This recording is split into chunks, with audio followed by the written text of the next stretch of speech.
Hello everyone, my name is Rahul Kayal. I am the CREDAI Youth Wing East Zone Coordinator. I am here to introduce all of you to our next speaker, Mansi Mehta. Mansi Mehta is an entrepreneur to the core. She has a master's degree in information systems from Drexel University and a degree in engineering from Mumbai University.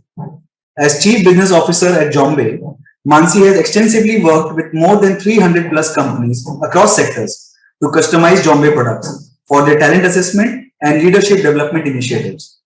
She has helped organizations solve crucial people problems related to leadership development, promotions, frontline hiring, high potential identification, self development, campus hiring, and lateral hiring, among others.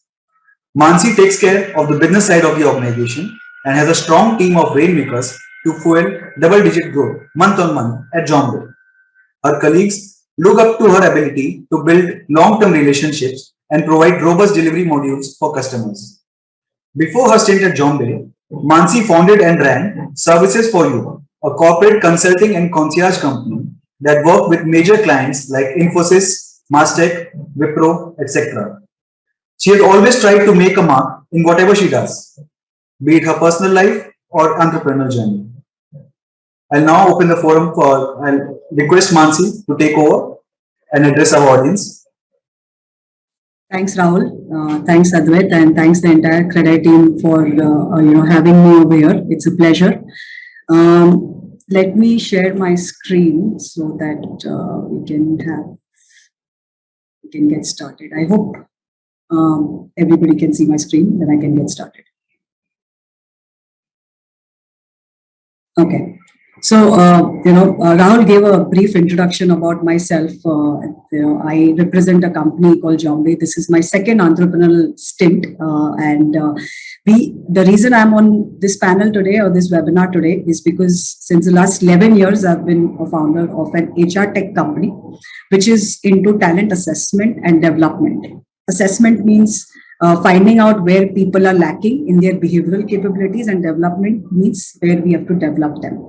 And we were born digital, and we've been innovating in this space since the last 11 years, and not just after the pandemic came in. So, it's been a long time we've been HR tech into talent assessments and development, and hence I would, like to share some nuances, some personal stories, etc. on the way on how we actually got the technology piece into this space.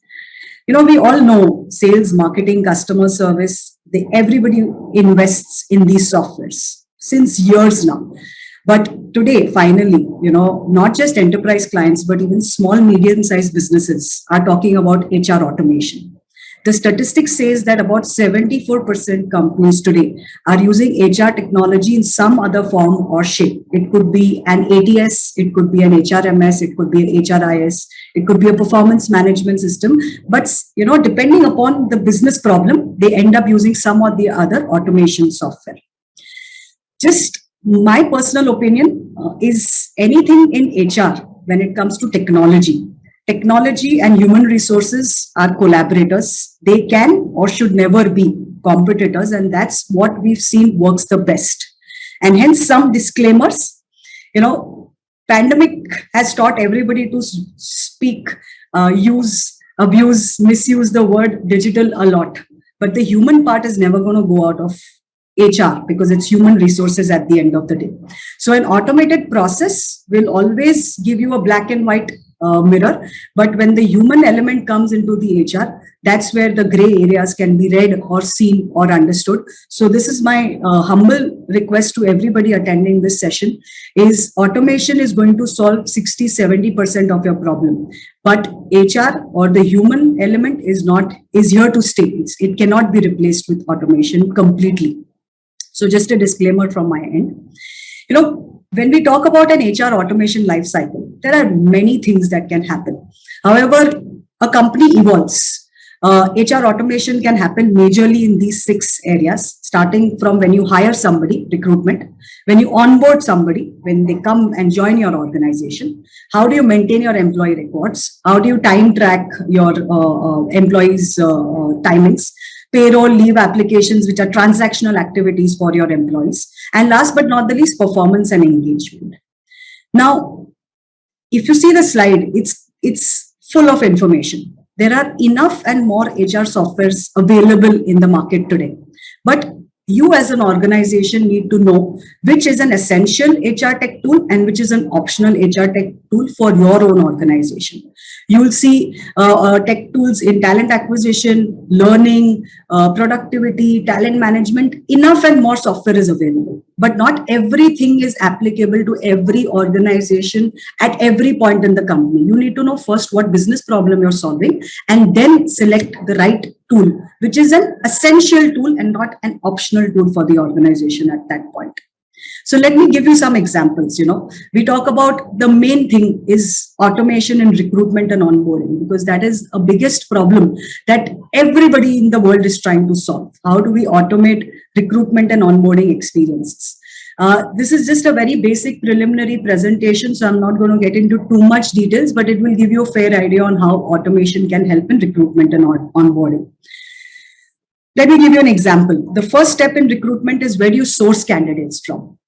Now, there are enough and more ATSs. ATS is nothing but an application tracking system where you can source candidates from. Your organization might be using a Naukri, a Monster, a Shine, a LinkedIn, XYZ, employee referral. There are 10 sources from where candidates can be sourced from. However, what an ATS does, it gives you one centralized job posting system, so that if you post a job of, let's say, a business development manager, it goes through all the portals.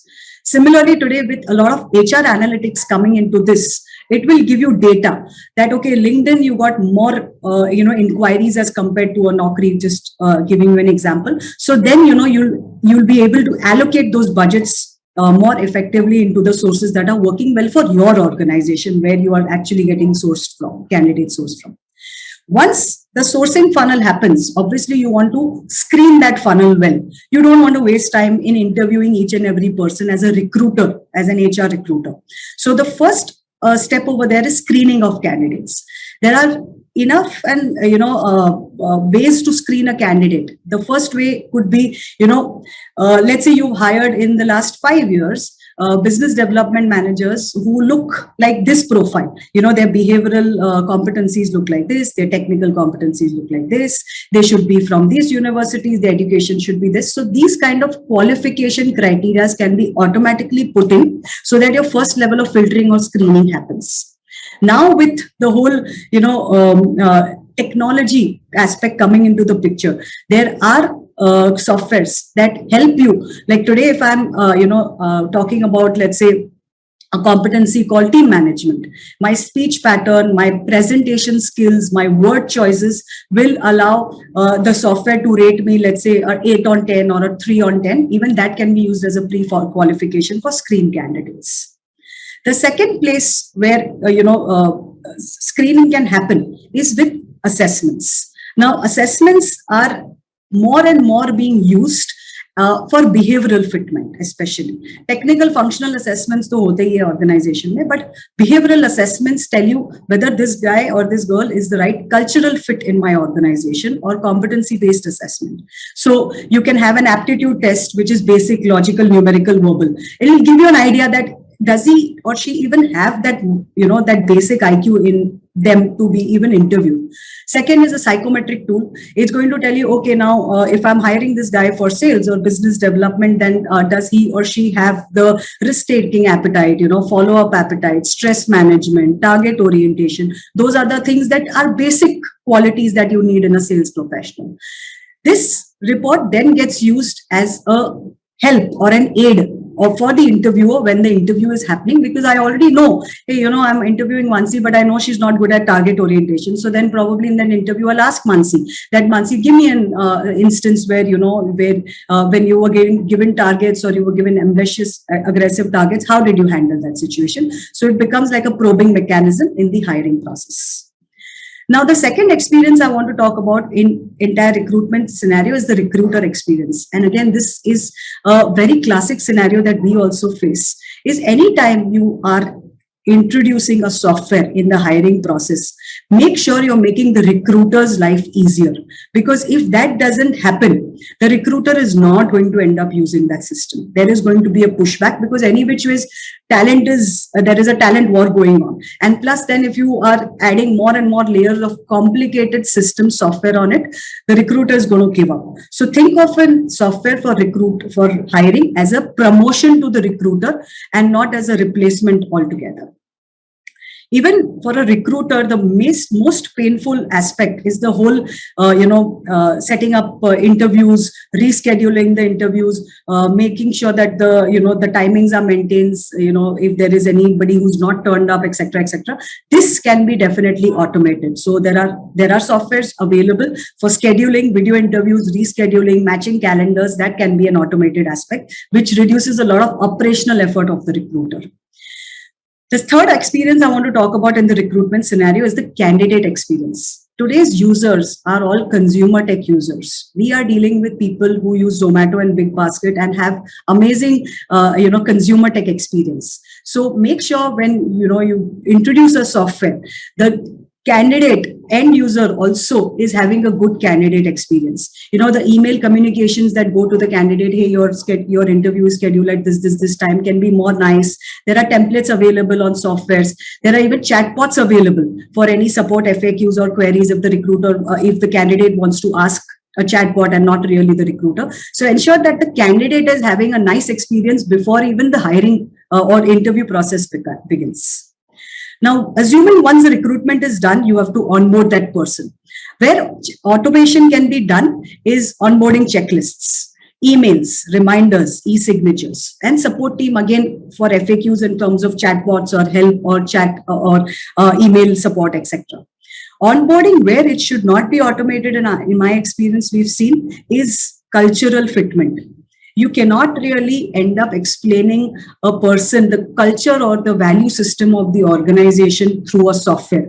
Sure, there can be supporting material on the software, but an onboarding should be done well by the hiring manager or the senior leadership, etc. So onboarding, when you talk about culture, make sure that you have the nuance of the human element coming into the picture. The second piece after recruitment and onboarding that I want to speak about is the whole employee engagement. Today's millennials, and not just millennials, actually in general, the population has enough and more opportunities everywhere and around. And that's the reason employee engagement has today become a very important aspect in the whole employee life cycle. Now, how do we manage that? Any software that you use for employee engagement, again, is going to tell you what part of the whole story.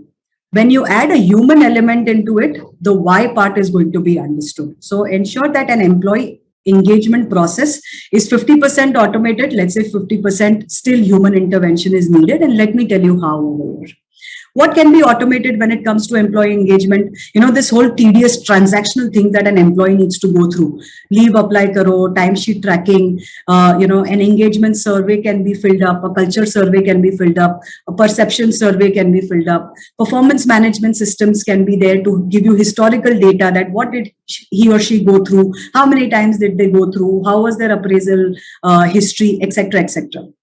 But apart from that, there is these days a lot of software gives you chatbots that are buddies for your employees to show them that you care. Not every time an employee is going to be comfortable going to his or her manager talking about their problems or their personal issues or their professional issues, etc. So there are automated chatbots available whom you can chat with, share your, let the chatbot hear you out. Just give your input to the chatbot. There are mood scores available. Like every morning, an employee can come and there are 5 smileys available on those softwares saying that okay, am I happy, sad, etc., etc. So an HR team can get the mood score of the overall company on a daily basis also if you want. There are softwares that give you red, amber, green alerts for company attrition, depending upon the mood score. And then obviously where you see the red, amber, green, you go talk to them, you see what's happened, you have conversations, etc., etc. What should not be automated when it comes to employee engagement, as I first mentioned, culture and engagement. This has to be driven by humans. Second is regular communication with the employee. Your check-ins. Advait also pointed out, instead of yearly conversation. There, people are moving towards a check-in, method where every month a check-in is done. It's kind of an appraisal conversation, and then it accumulates. So that regular communication is very important. And appraisals conversations, obviously, data, KPIs, you're going to get it from the system. However, what went good, what didn't go well, where can I help you, etc. That those things cannot be really automated. The third thing I want to speak about is automation in training and development. And this is basically important today because this has become a growth. Everybody wants to grow. Everybody wants to upskill. Everybody wants to reskill. And today it is kind of a retention strategy also in organization when it comes to training and development. Because digital itself, if you just say, okay, you know what, I've invested in 2-3 learning courses, my employees have access to this kind of digital medium, let them go and see. Nobody is going to do that. Digital learning or digital development is just an enabler. It is not a sole answer to upskilling people. So where L&D can be automated, and learning and development is more for your existing employees. As I said, it's to upskill them, cross-skill them, and even ensure that it's a retention strategy. So, what can be automated is, again, this whole transactional stuff of which training did I attend? How can I book a session? What's my training progress? Where are my training materials? How much have I read? How much is remaining? Last year, what kind of training I did? So historical records, how many certifications do I really need? How many are done? What are the checklists if I want to do this certification? So anything that's transactional, anything that in that manner in L&D can be automated. However, today's learner is, changing. Learning development has shifted. Before it used to be, okay, go attend this training and you get a certification. So working and learning were disjointed activities before, but today the learner wants to learn at work. They want to learn on the job. That's the major shift in learners we have seen. Second is they don't want just one training, just one workshop and move out. They want to ensure that the reinforcement happens on the job through a blended learning approach, not just a digital, but again, repeating blended. That means, human element plus the digital learning.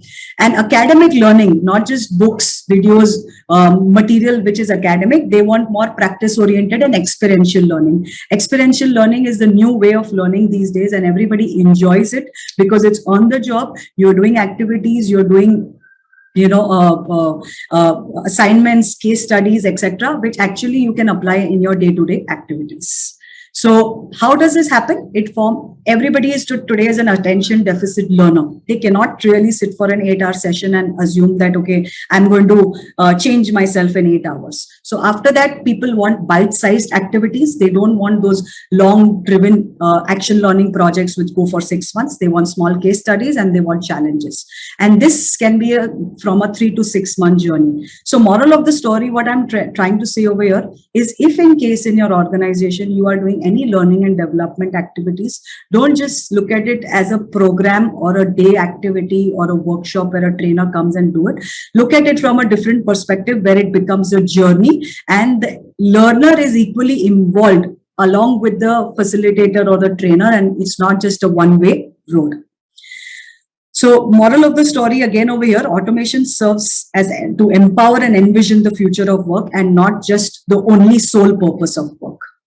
Now, after learning about how, where all automation can be done, we need to figure out how to choose the right HR technology systems. And I'm not saying these are the only parameters, but these are the top ones that come into my mind or from my perspective.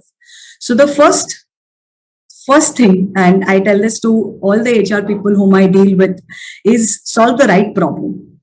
Today, what is your problem? What is your business problem? And then the HR technology comes second. So today, if your problem is, I'm not getting the right candidates, or I'm not getting the right sourcing mechanism, or I'm not getting the right screening mechanisms, take an ATS and solve that problem. You don't really need an LMS right now, which is a learning management system. So understand the business problem, HR technology will then evolve. Second is, and involve more and more stakeholders, because the more and more you speak to business stakeholders, the HR will obviously understand the business problem more in detail.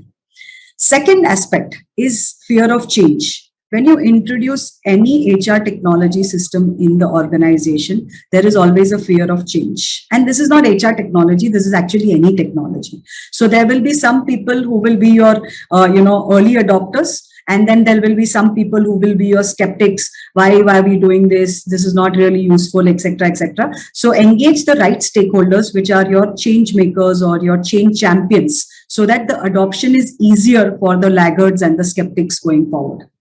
And hence choosing the right team to lean on will be very critical. So from each functional function, choose one change champion to implement the new technology so that you ease out the change management aspect over there. Third thing to choose an HR system is be clear on the return of investment.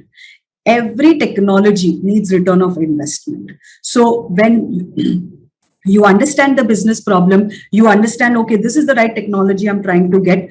Sit and discuss with your business stakeholders, what is the ROI that we are expecting? And once you lay down that 1, 2, 3 things for your ROI, discuss it with your partner whom you are signing up the contract with, that this is what I'm expecting out of the ROI, so that all the 3 stakeholders, the business, the HR, and the partner, all 3 of them are on the same page. Fourth is plan for scaling. Don't try to just solve a short-term problem, because every time you end up going into different problems, the technology should evolve. So growth at each stage, take that into consideration so that the financial investment is also justified, and you don't need to keep changing softwares when you become 100 to a 200 to a 500 company. So plan for scaling. This is a very important step, and I see this pretty often with our companies also. Integrability and security. Any software, whether it's ATS, whether it's HRMS, whether it's PMS, anything, you need to improve the efficiency. So make sure that that software that you're buying currently is being able to integrate with the third-party vendor. So, for example, you might have an HRMS, but you want another software for your travel and hotel bookings. So then, can these 2 softwares integrate? So make sure that integration is easily available from your partner. And irrespective of which industry you are in, everybody's data is very important. They really value कि मेरे data कैसे migrate होने वाले हैं. So make sure that all that the partner whom you're signing it, or the vendor you're choosing, is compliant with all the certifications, whether it's GDPR, ISO, etc. Because sooner or later you will face this challenge. And what happens is, most of the times when you choose the partner, you can't go back and then say, "Arey, now this doesn't have a GDPR certificate." So make sure you evaluated that first only, rather than being that as a showstopper while the last agreement needs to be signed. And last but not the least, again, today we are dealing with a very fancy consumer tech user at the other end. So make sure what products you are, or what software you are buying, has the level of employee self-service, where they can put their own leaves, where they can put their own goal settings, they can check where is my progress, pay slips, etc. They don't need to every time ping HR, now I want this, now I want that, now I want this. Nobody likes that. They want SaaS products now, because they're used to consumer tech experience. So in a nutshell, a mature HR platform is going to automate what an employee wants to control, and what the admin should control, and everything should just not be lying with the admin. Summarizing, when you're choosing the right HR technology, solve the right problem, engage with the right stakeholders, if possible, cross-functional stakeholders, be clear on the ROI, plan for scaling, make sure there is integration and security that's there. And last but not the least, give employees a SaaSified experience. Do's and don'ts in HR tech implementation. And this is classic, we all want to implement HR tech systems, but making sure that they succeed is extremely important. So again, make sure you have an effective program management. Cross-functional task force, I've mentioned before also. Make sure you have the right change champions, and in a pilot phase, that will give you different perspectives, because just having HR people in the pilot might not give you an overall perspective. So have cross-functional task force to give you different perspectives when you are doing a pilot. Process and change. Always do a beta testing to identify the loophole and gaps, and don't ignore change management. always have change champions in dedicated teams. Third aspect, training. Execution is the most important. Everybody will have all the features, all the fancy stuff, but if it's not executed, it's not going to work. So have a vendor or a partner who's going to handhold you in the training, not just HR, but even business stakeholders or any other user in the organization that is going to use the software, even the end user for that matter. And don't let the vendor go away without providing lessons or FAQ documents, manuals, to ensure that even after support, it's very important. So include every stakeholder in the training process as far as possible. Fourth, implement in segments. Now, most of the times, any software will have 100 features. You're not going to use all the 100 features in first go. You're probably going to start with 20, then next 3 months you'll use the next 20, etc., etc. If you introduce all 100 at one go, you're going to get lost. You're not going to understand anything. It's going to be a failure. So ensure which is the most important features that you really want in the first quarter, for example, and implement those.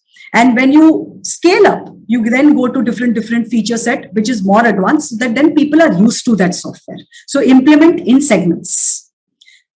Fifth is the whole data migration piece. This is the worry of most of the organization stakeholders, as I would say, that what if my data gets lost in the transition? What if there is the migration is not done well? Make sure you're not doing the migration by yourself. The software vendor should help you in the whole migration process so that it's smooth.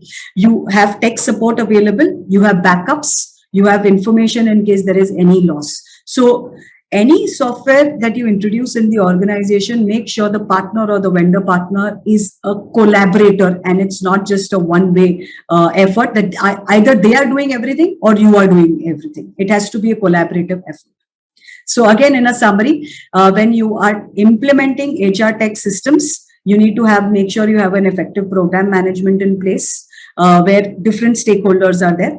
Process and change to ensure that implementation is done in phases. Training, the right training at the right time to the right stakeholders. Implementation in segments, and not last but not the least, make sure your data is secure, because that is the biggest worry of everybody in the organization. So yes, that is all that I had from my end, and happy to take questions, comments, if any. Thank you, ma'am, for such an insightful piece of information for the last 30 minutes. And it is really heartening to see how technology can also be used in HR, which actually leads to my first question. Is there a threshold of employees one should have before thinking of using technology in HR? Yes, that's a very classic question. A lot of companies don't even feel the need to have an HR person actually. And, in startup environment, I've seen a lot of startups, they say HR manager, the business manager or the line manager is only the HR. Actually, today, as I said, the employees have evolved so much that HR definitely is needed. That's one. Second is HR systems are needed. As I said, every employee is used to consumer tech experience. They are all dealing with Amazon big baskets. They have a SaaSified experience where they're doing things themselves. So ideally, if you are a 25 employee people company plus size, you should have some or the other technology, at least to reduce the administrative work that an employee has to go through, so that he or she is not wasting time in getting information out. And information is easily accessible to them. As I said, leave, payroll, pay slips, timesheet tracking, etc., etc. Just the basic administrative stuff. So 25 plus employees, I think, is a good size for, to show your employees that, okay, even I am, dealing with technology. Yes. There are also a lot of medium and small players in the real estate sector across India who still haven't started using technology in the HR space. Can you suggest them how they should start this journey of engaging technology in HR? What are the baby steps they should take to take it forward? Absolutely. And I covered a little bit of it in my presentation, but, again, select the right battles at the right time. That's very important. So what is the business problem that you're really trying to solve for your organization? Is it learning? Is it recruitment? Is it payroll processing? Is it leave management? Where are the employees feeling irritated? Not they're feeling left out. They're feeling, oh, my friends' companies have etc., but I don't have etc.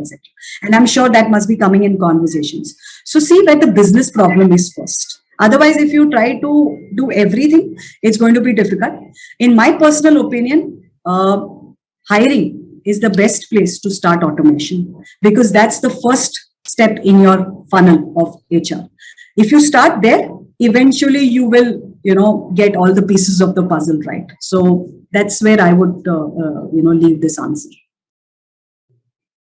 Can you tell us about what systems and softwares we can use for the performance management in my company? I would love to name some performance management softwares, but I'm going to refrain from doing that because I am myself from that space. But if you, search, there is enough and more softwares available in the market. Yeah, and, obviously, again, doing the right competitive analysis on which partner you really want to go with, who can handhold the organization at that point. Because if I'm just giving you a very simple example, right? You are a small, medium-sized business, let's say 50 plus employee size, and you Google best performance management software in India.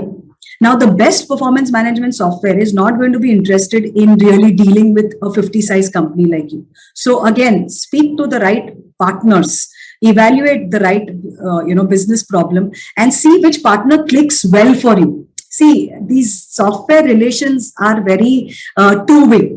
There might be teething issues in the beginning, but if you figure out how to work well with each other, give each other enough importance and work well, that's the partner that you really need to work with. So just for, in the interest or not conflict of interest, I would not name any performance management or any system or software available, but make sure that you are choosing the right partner for your size of the organization and not just going with the best in the country.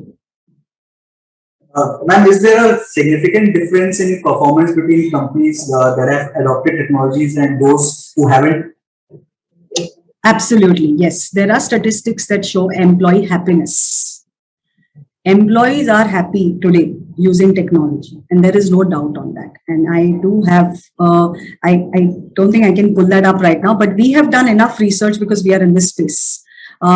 Employees get happy when they use technology, and they get happy when the companies are moving with the time. If they feel that my organization is still not even giving me payroll slips digitally, then, today though we are all talking digital, then my organization is not moving ahead with the times. So why should I work, over here? So employees have become digital thanks to the pandemic. Have organizations which become digital or not? That's the question that organization needs to answer and move with the time. So consumers have moved; they have moved way ahead. But organizations also need to show that they are adopting the digital technologies to their employees. Artificial intelligence (AI) is the future Yes. and the most widely spoken about technology right now. How do you think Yes. AI will transform real estate business in the coming years? Absolutely. See, AI in HR is still an evolving space. Again, why? Because HR still has 40 to 50% of the human element that comes into the picture, right? 50% can be AI driven. So there is an organization we work with where they implemented bodiless interviews. You don't interview anybody. There is AI chatbots who's doing the interview. And at the end of the day, if you pass all the 5 steps, you get a a letter that welcome on board type of a thing. However, that's more for mass hiring. That's really for levels where you can afford churn. Right. Even when you talk about AI in talent management, where it's learning and development comes, where you want to use it for promotion, succession planning, learning and development, etc., it's still evolving space. So where real estate is concerned, and we work with about 5 real estate companies, it's an evolving industry today. Only BFSI actually has really reached, BFSI and ITS, I would say. Those two industries have really reached of a level of even implementing AI. But in real estate, we first need to get the whole talent acquisition, talent management piece right first. Get used to that, and then talk about AI in this. So my 2 cents on AI is this: we have enough and more natural language processing and word, speech patterns recognition, all that I mentioned in my presentation also. But it goes wrong at times, because my today my pitch and my tone might be high because I am in the best of my moods, but tomorrow it might not be. So don't judge me by that, or don't hire me by that, or don't fire me by that type of a thing. So, do we have any more questions from our attendees, or shall I continue with the vote of thanks?